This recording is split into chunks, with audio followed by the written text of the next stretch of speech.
Selamat siang anak-anakku sekalian. Hari ini saya mencoba untuk merekam video walau tanpa gambar karena alasan tertentu. Tapi saya berharap kalian bisa mengenal suara saya. Saya juga berharap kalian semua dalam keadaan sehat, tidak ada yang sakit. Dan juga kita berdoa bersama agar wabah pandemi COVID-19 segera berlalu sehingga kita bisa bertemu dalam kegiatan pembelajaran di kelas. Anakku sekalian, khususnya kelas 11 IPA, kelas 11 IPS 1 dan kelas 11 IPS 2, untuk menindaklanjuti materi yang sudah kita bahas kemarin berkaitan dengan hak asasi manusia. Saya berharap kalian sudah menggali, sudah mencari informasi mengenai hak asasi manusia, terutama dalam dekret PBB atau piagam PBB, kemudian juga pengertian hak asasi manusia secara umum. Nah, saya akan memberikan penjelasan secara khusus buat kalian mengenai hak asasi manusia dalam terang kitab suci dan juga ajaran gereja Katolik. Silakan kalian mendengar video ini. Kalau penting kalian mencatat, membuat rangkuman. Kalian nanti kalau misalnya ada juga yang kurang jelas, silakan membuat komentar di kolom video atau di Google Classroom yang sudah kita buat. Silakan nanti kalian bertanya di sana, kita berdiskusi. Saya berharap ada interaksi, ada dialog meskipun kita tidak bisa bertemu secara langsung. Baik, kita mulai aja penjelasan hari ini mengenai hak asasi manusia dalam terang kitab suci dan ajaran gereja. Pertama, yang perlu kita ketahui bahwa nilai-nilai dasar martabat manusia itu berkaitan erat dengan perjuangan hak asasi manusia. Perjuangan hak asasi manusia itu muncul dari pengalaman umat manusia atas sejarah penderitaan manusia yang sudah sangat banyak terjadi. Maka dari sana, dari pengalaman tersebut, muncul keinginan untuk menghentikan berbagai pemerkosaan martabat manusia. Jadi hasrat itu, keinginan itu menyatakan dengan tegas bahwa setiap orang harus menjamin atau membela hak asasi manusia dan tidak merampasnya. Pemahaman hak asasi manusia dalam ajaran sosial gereja itu ditegaskan dalam Gaudium et Spes artikel 29. Ya, Gaudium et Spes artikel 29. Di sana dikatakan, karena semua manusia mempunyai jiwa berbudi dan diciptakan menurut citra Allah, karena mempunyai kodrat dan asal yang sama, serta karena penebusan Kristus mempunyai panggilan dan tujuan ilahi yang sama, maka kesamaan asasi antara manusia harus senantiasa diakui. Ya, itu dalam Gaudium et Spes artikel 29. Dari ajaran itu, ajaran tadi yang saya bacakan, kita bisa melihat bagaimana pandangan gereja tentang hak asasi, yakni bahwa hak asasi itu adalah hak yang melekat pada diri manusia sebagai insan ciptaan Allah. Hak ini tidak diberikan kepada seseorang karena kedudukan, pangkat, atau situasi, melainkan hak ini dimiliki setiap orang sejak lahir karena dia adalah seorang manusia. Hak ini bersifat asasi bagi manusia karena kalau hak ini diambil, maka tidak dapat hidup sebagai manusia lagi. Oleh karena itu, hak asasi manusia merupakan tolak ukur, ya, Hak asasi manusia itu merupakan tolak ukur dan pedoman yang tidak dapat diganggu-gugat dan harus ditempatkan di atas segala aturan hukum. Gereja mendesak diatasinya dan dihapuskannya segala bentuk diskriminasi, pemerkosaan, entah yang bersifat sosial atau kebudayaan, entah yang didasarkan pada jenis kelamin, warna kulit, suku, keadilan sosial, keadaan sosial, bahasa, ataupun agama, karena itu berlawanan dengan kehendak Allah. Inilah pandangan gereja melalui ajaran sosial gereja Gaudium et Spes mengenai hak asasi manusia. Saya berharap kalian semua, anak-anakku terkasih, sudah membahas atau sudah mencari informasi mengenai hak asasi manusia, terutama dalam piagam PBB yang dideklarasikan pada tanggal 10 Desember 1948 di Paris. Dari piagam PBB tersebut,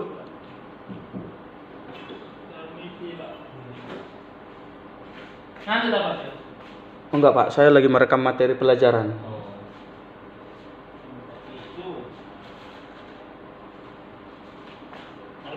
Ya Pak.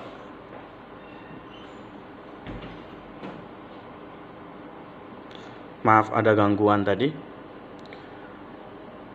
Jadi kalian sudah membahasnya ya dalam piagam PBB tentang hak asasi manusia yang dideklarasikan pada tanggal 10 Desember. Kita bisa mengambil kesimpulan. Pertama, adanya perjanjian internasional tentang hak-hak ekonomi, sosial, dan budaya. Yang kedua, perjanjian internasional tentang hak-hak sipil dan politik. Nah, kalau kalian mencari informasi atau menggali informasi lagi,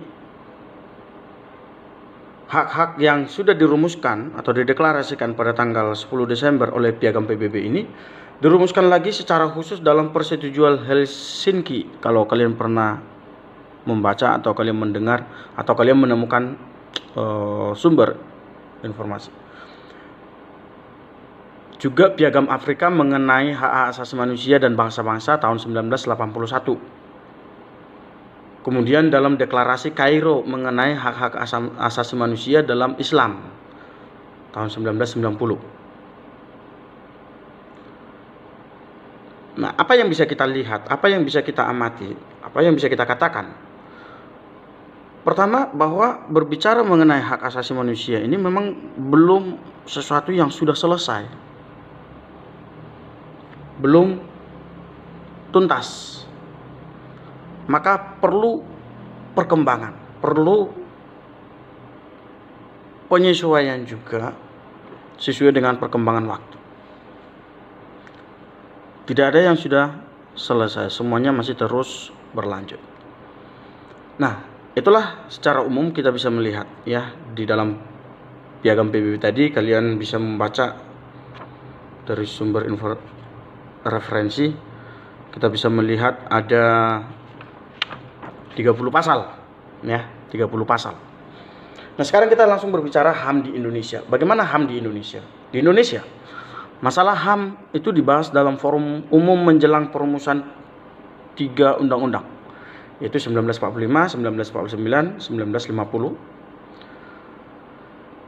Kemudian pada sidang konstituante pada tahun 1956 sampai 1959 dan pada masa penegakan Orde Baru tahun 1968. Secara umum, HAM itu dibahas dalam Undang-Undang 1945 pasal 27 sampai 31. Itulah HAM di Indonesia. Nanti silakan dibaca atau mungkin sudah dipelajari dalam pelajaran PKN. Nah, sekarang kita baru masuk ke dalam HAM dalam ajaran gereja. Tadi di awal saya sudah menyinggung bagaimana HAM dalam ajaran gereja, yaitu dalam Gaudium et Spes artikel 29. Sekarang kita menggali lebih dalam lagi. Dari pihak gereja, dalam ensiklik Yohanes 23, yaitu dalam Mater et Magistra, Dan terutama dalam Pacem in Terris, kalian bisa melihat buku-buku ini atau dokumen ini di dalam materi kita tentang ajaran sosial gereja. Itu di sana sudah dibahas pertama kali mengenai hak asasi manusia. Ya, sudah dibahas di sana mengenai hak asasi manusia. Kemudian Konsili Vatikan II berulang kali juga berbicara mengenai hak asasi manusia, terutama dalam konstitusi Gaudium et Spes dan deklarasi Dignitatis Humanae. Jadi Dignitatis Humanae mengenai kebebasan beragama. Paulus ke-6 dalam ensikliknya juga Populorum Progressio meneruskan pandangan Paus Yohanes. Juga pada 10 Desember 1974, Panitia Kepausan Justitia et Pax menerbitkan sebuah kertas kerja gereja dan hak-hak asasi manusia sebagai pedoman untuk komisi-komisi nasional. Komisi Teologis Internasional juga mengeluarkan sejumlah tesis mengenai martabat hak asasi manusia. Ensiklik Paus Yohanes Paulus II Solicitudo Re Socialis menjelaskan usaha perkembangan pertama-tama sebagai penegakan hak asasi, dan Centesimus Annus menyebutnya sebagai dasar demokrasi. Itu dalam ajaran sosial gereja, dalam ajaran gereja. Nah, sebagai bentuk komentar atau tanggapan saya, baik itu setelah kalian mendengar bagaimana pemahaman konsep HAM dalam PBB, juga dalam Indonesia dan juga dalam ajaran sosial gereja. Sebagai bentuk tanggapan, pertama, keterbatasan perumusan hak asasi manusia dalam konteks kebudayaan tertentu tidak berarti menolak sifat universalnya. Saya katakan tadi bahwa pemahaman tentang HAM ini terus berkelanjutan, terus dibahas, terus dikembangkan. Maka meskipun perlu dibahas, perlu dikembangkan, ini bukan berarti sesuatu yang ditolak, tidak. Bahwasanya rumus dan pengertian hak asasi ditentukan oleh lingkup kebudayaan. Seharusnya membuat kita itu, setiap orang semakin peka agar jangan sampai ada penderitaan sesama yang tidak diperhatikan. Jangan sampai ada hak seseorang yang dilanggar. Menolak HAM secara universal berarti menyangkal unsur manusiawi yang terdapat dalam setiap kebudayaan dan yang dapat dijembatani melalui komunikasi lintas budaya. Jeritan penderitaan dari sekelompok orang atau dari bangsa tertentu adalah jeritan universal kepada semua orang. Orang yang peduli akan hak asasi akan merasa wajib menyuarakan jeritan orang-orang yang tidak berdaya itu. Dalam arti itu, hak asasi merupakan tuntutan universal, tuntutan kita semua. Nah, sekarang kita baru masuk ke dalam hak asasi dalam terang Injil. Bagaimana Injil memberikan penjelasan tentang hak asasi manusia. Injil menerangi manusia agar manusia dapat meraih tujuan hidupnya dan mengenal jalan yang membawanya kepada tujuan itu. Dilihat dari terang Injil, manusia terpanggil dan wajib mengusahakan apa yang sedang bergerak di dunia sebagai gerakan hak-hak asasi manusia. Dalam terang Injil dilihat bahwa manusia yang diakui dan dipanggil Tuhan sebagai sahabatnya hanya dapat menjawab panggilan Tuhan itu dalam solidaritas. Sebab itu, ya, kalian bisa membaca dalam Galatia 3 ayat 28. Tidak ada orang Yahudi atau orang Yunani, tidak ada hamba atau orang merdeka, tidak ada laki-laki atau perempuan, tetapi semua adalah satu di dalam Kristus Yesus. Nah, ini sekali lagi bagaimana Injil menerangi manusia, mengajari manusia agar manusia terpanggil dan wajib mengusahakan apa yang sedang terjadi, Tidak ada lagi perbedaan, tidak ada lagi orang Yahudi atau orang Yunani, tidak ada hamba atau orang merdeka. Tetapi semua adalah satu di dalam Kristus Yesus. Salah satu pengalaman umat Allah dalam perjanjian lama juga kita bisa melihat, kalian bisa membaca dalam Ulangan 26 ayat 5 sampai 9 ya. Ulangan 26 ayat 5 sampai 9. Nah, apa yang bisa kita pahami di sana? Bahwa sejak itu sejarah keselamatan adalah sejarah pembebasan. Di dalamnya terlihat perhatian khusus Tuhan akan kaum miskin dan yang tertindas. Apa yang dikatakan Tuhan kepada Musa terulang dalam sejarah keselamatan. Ya, memang Tuhan mendengarkan orang-orang miskin dan tidak memandang hina orang-orangnya dalam tahanan. Orang miskin dan yang tak berdaya mendapat perhatian khusus dari Tuhan. Bandingkan Mazmur 69 ayat 34. Tuhan mendengarkan orang-orang miskin dan tidak memandang hina orang-orangnya dalam tahanan.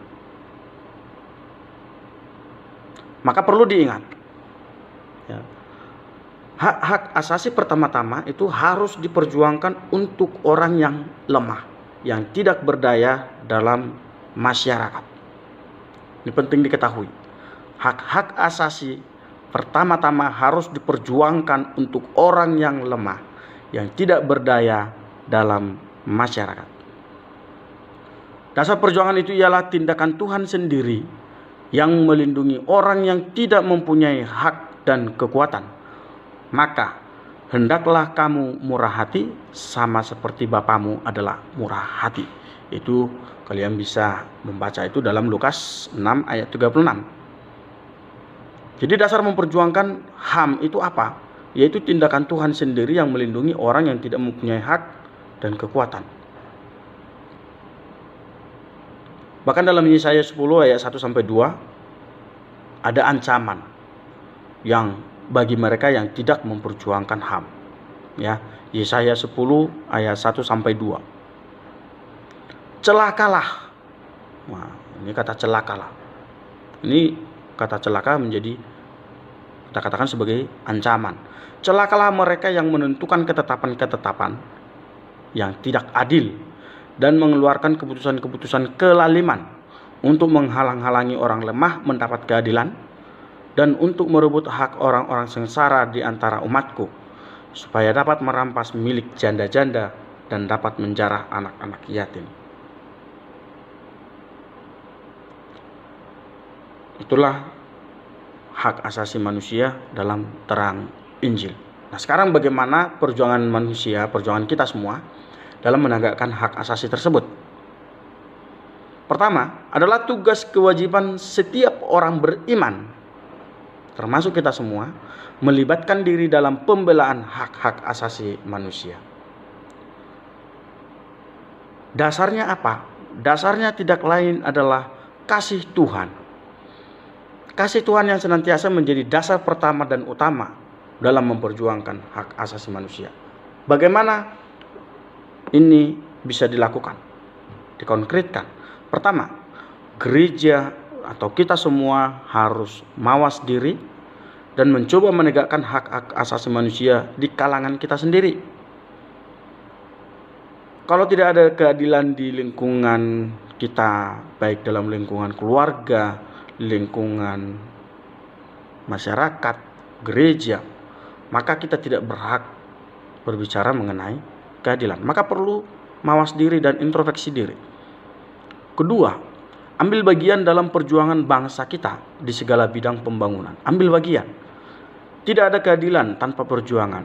Dalam usaha memperjuangkan keadilan ini, kaum beriman dapat memperoleh pedoman dan dukungan dari ajaran sosial gereja. Ketiga, membangun keterpaduan antar warga masyarakat dalam semangat cinta kasih dan perdamaian. Membangun keterpaduan antar warga masyarakat dalam semangat cinta kasih dan perdamaian. Menegakkan keterpaduan dalam masyarakat ini merupakan sumbangan khas kelompok-kelompok agama bersama dengan orang beragama lain kita semua umat Kristiani yang mengimani Yesus harus memperjuangkan keadilan dalam persaudaraan dengan semua orang.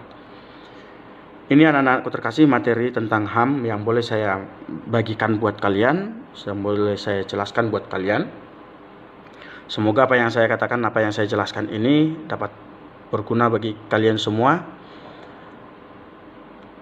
bagi kita semua, bukan hanya kalian, juga bagi siapa saja yang mendengarkan video ini. Sekali lagi mohon maaf karena saya tidak bisa menampilkan wajah saya untuk kalian karena sesuatu yang sangat tidak perlu untuk saya sampaikan di sini, tapi ada sesuatu yang harus saya hindari agar tidak terjadi persoalan kemudian hari. Nah, kemudian harapan saya untuk kalian semua, anak diriku kelas 11, kalian semua tetap menjaga kesehatan, kalian semua menjaga diri baik-baik, jangan banyak keluyuran kemana-mana, hindari keramaian, jaga kebersihan, dan semoga kalian semua tidak ada yang sakit. Saya berharap, saya berdoa semoga pandemi COVID-19 ini segera berlalu, sehingga kita bisa bertemu kembali dalam pengajaran, dalam belajar di kelas, bertemu bertatap muka secara langsung. Doa saya untuk kalian semua, Tuhan Yesus memberkati kita dimanapun kita berada. Shalom.